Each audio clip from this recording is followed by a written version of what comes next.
എടാ മോനെ, എടാ അലാവുദ്ദീനെ, സുബഹ് ബാങ്ക് കൊടുത്തിട്ട് നേരെ എത്രയാന്നറിയാമോ? നിന്നെ പോലുള്ള ചെറുപ്പക്കാർ പള്ളിയിൽ പോയി നിസ്കാരം കഴിഞ്ഞ് മടങ്ങിയെത്തി. നീ മാത്രം കിടന്ന് ഇങ്ങനെ ഒരു ഉറക്കം എഴുതാ. പഠിക്കാനോ പോവില്ല, പഠിച്ചോനെയും പേടിയില്ല. നീ തിരിഞ്ഞു നോക്കാത്തത് കൊണ്ട് ഒരു തുന്നക്കട ഉണ്ടായിരുന്നത് കടക്കാർ കൊണ്ടുപോയി. ഇപ്പൊ തുന്നക്കാരൻ മുസ്തഫാന്റെ മോൻ എന്ന പേര് മാത്രം ബാക്കിയുണ്ട്. നീ ഇങ്ങനെ ഉത്തരവാദിത്വം ഇല്ലാത്തവനായി പോയാൽ നമ്മൾ എങ്ങനെ ജീവിക്കൂടാ? ഓ, വലിയ ശല്യമായില്ലേ ഉമ്മയുടെ കാര്യം. ഉമ്മ ഒന്ന് പോയിക്കോ, ഞാൻ ഒന്ന് ഉറങ്ങട്ടെ. അല്ല, എന്റെ മോന്റെ കാര്യം നിന്നെ ഏൽപ്പിക്കുന്നു. ആ, ഏൽപ്പിച്ചല്ലോ, ഇനി അല്ല നോക്കിയോളും. ഉമ്മ പോയിക്കേ. നിന്നോട് ഞാൻ എന്ത് പറയാനാ? നിന്റെ ഇഷ്ടം പോലെ ജീവിക്കേ.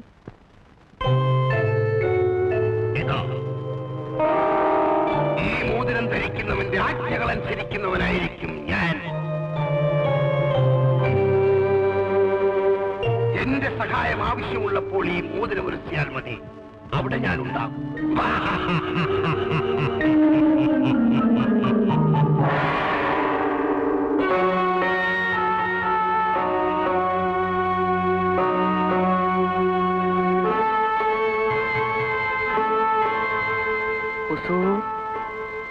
അടിയനൊരു സംശയം. നമ്മളെ എന്ന് വിളിച്ച അലാവുദ്ദീൻ നമ്മുടെ കൂടെ വരുമോ? എന്റെ ഈ കൊച്ചു തലയ്ക്കകത്ത് തോന്നുന്നത് അലാവുദ്ദീനെ അവന്റെ ഉമ്മ നമ്മുടെ കൂടെ അയക്കില്ലെന്നാണ്.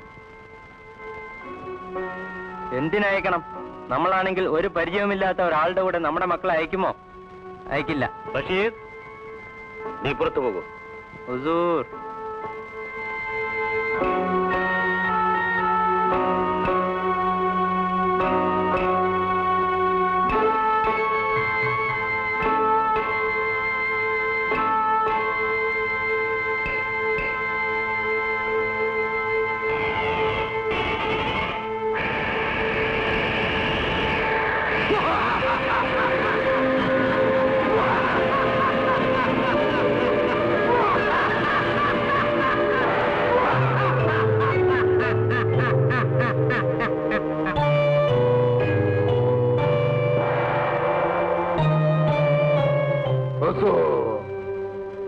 ഞാൻ നിങ്ങളുടെ അടിമ ഹിമ്രാദ്. ഹിമ്രാദ്, അലാവുദ്ദീനെ അപരിചിതനായ ഞാൻ ചെന്ന് വിളിച്ചാൽ അവൻ എന്റെ കൂടെ വരികയില്ലെന്നാണ് എന്റെ വിശ്വാസം. ഞാൻ എന്ത് ചെയ്യണം? അലാവുദ്ദീന്റെ വാപ്പയുടെ അനുജൻ അബ്ദുള്ള, അയാൾ കപ്പലപകടത്തിൽ മരിച്ചു എന്നാണ് അലാവുദ്ദീന്റെ ഉമ്മയുടെ അറിവ്.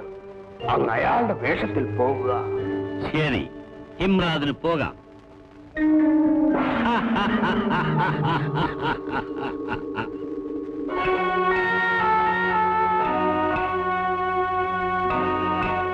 ബഷീർ,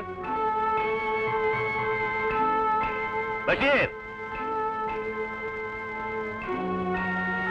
ഹുസൂർ, ഞാൻ അലാവുദ്ദീന്റെ ഇളയപ്പ അബ്ദുള്ളയാകുകയാണ്.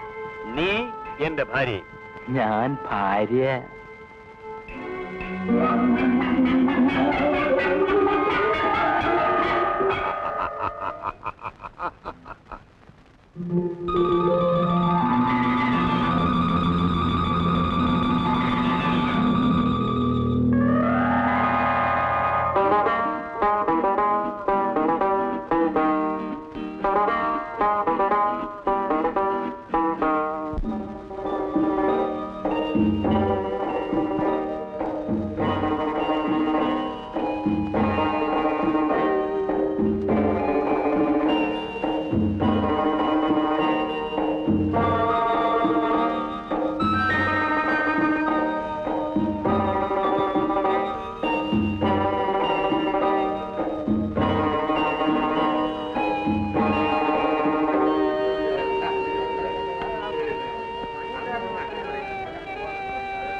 അലാവുദ്ദീന്റെ വീട് എവിടെ? നിങ്ങൾക്ക് ആരെ കാണണം? അലാവുദ്ദീനെ ദേ അവിടെ പഞ്ച പിടിക്കുന്നത്.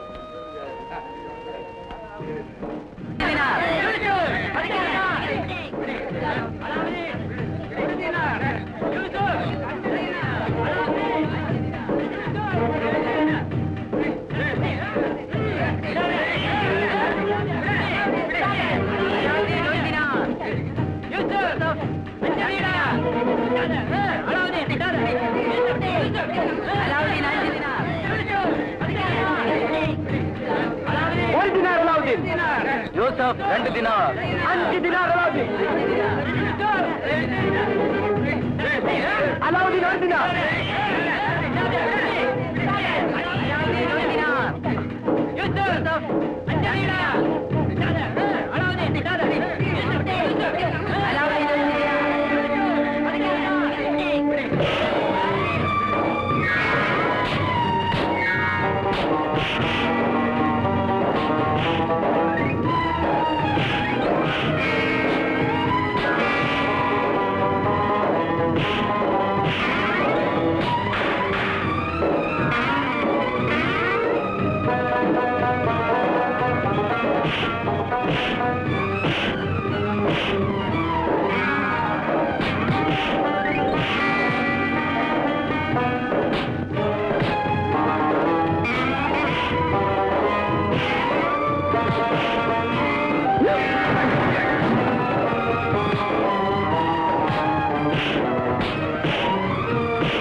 അലാവുദ്ദീൻ അല്ലേ? അതെ. മോനെ, നിങ്ങൾ ആരാ? നിനക്കെന്നെ മനസ്സിലാവില്ല. ഞാൻ നിന്റെ ഇളാപ്പയാണ്, നിന്റെ വാപ്പയുടെ അനുജൻ. അല്ലോ, നിങ്ങൾ മരിച്ചുപോയല്ലോ. ഇല്ല മോനെ, ഞാൻ മരിച്ചുപോയി എന്നാണ് എല്ലാരും വിശ്വസിച്ചിരിക്കുന്നത്. മരിച്ചുപോയില്ല അല്ലേ? ഇതാണ് നിന്റെ ഇളാമ്മ. വരവില്ലേ അപ്പ, നമുക്ക് വീട്ടിലേക്ക് പോവാം.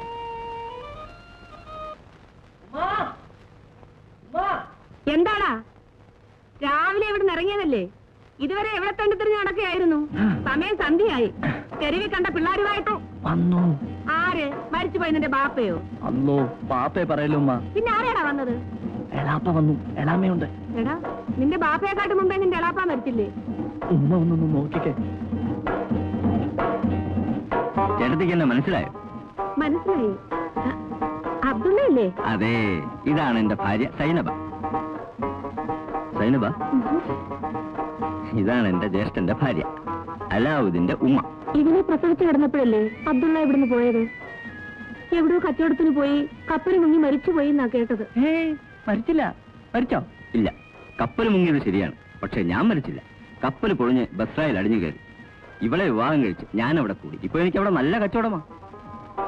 എനിക്കൊരൊറ്റ ദുഃഖമേ ഉള്ളൂ, എന്റെ ജ്യേഷ്ഠനെ കാണാൻ കഴിഞ്ഞില്ലല്ലോ. ഈയിടെ ഇവിടെ നിന്നും ബസ്രായിൽ വന്ന ഒരു കച്ചവടക്കാരൻ പറഞ്ഞാണ് ഞാൻ അറിഞ്ഞത്, ജ്യേഷ്ഠൻ മരിച്ച വിവരം. ഉടനെ ഇവിടെയും കൂട്ടിക്കൊണ്ട് ഞാൻ ഇങ്ങോട്ട് പോകുന്നു. എല്ലാം അല്ലാഹുവിന്റെ വിധി. എനിക്ക് എന്റെ മോനെയെങ്കിലും കാണാൻ കഴിഞ്ഞല്ലോ. അബ്ദുള്ള, ഇനി ഞങ്ങൾക്ക് ആരുമില്ല അബ്ദുള്ള, ആരുമില്ല. ചേട്ടത്തിക്ക് ഞാനുണ്ട്. പിന്നെ പൊന്നുംകുളം പോലത്തെ ഈ മോനില്ല. അതെ. ചേട്ടത്തിക്കരയത് കണ്ണു തുറക്കാറല്ലോ ഉമ്മ. സൈനബായിരിക്കെ, ഞാൻ കുടിക്കാൻ എന്തെങ്കിലും കൊണ്ടുവരാം. എളാപ്പേരിക്ക്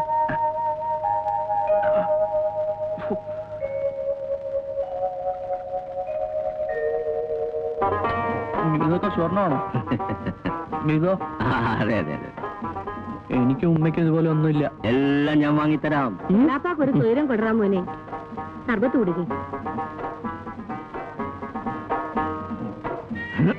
ആ, മോൻ കുടിക്കും. അവന് ഞാൻ വേറെ കൊടുത്തോളാം. അവൻ കുടിച്ചിട്ട് ബാക്കി ഞാൻ കുടിക്കും. അപ്പൊ നിങ്ങൾ സംസാരിച്ചോണ്ടിരിക്കെ, ഞാൻ അത്താഴം ശരിയാക്കട്ടെ.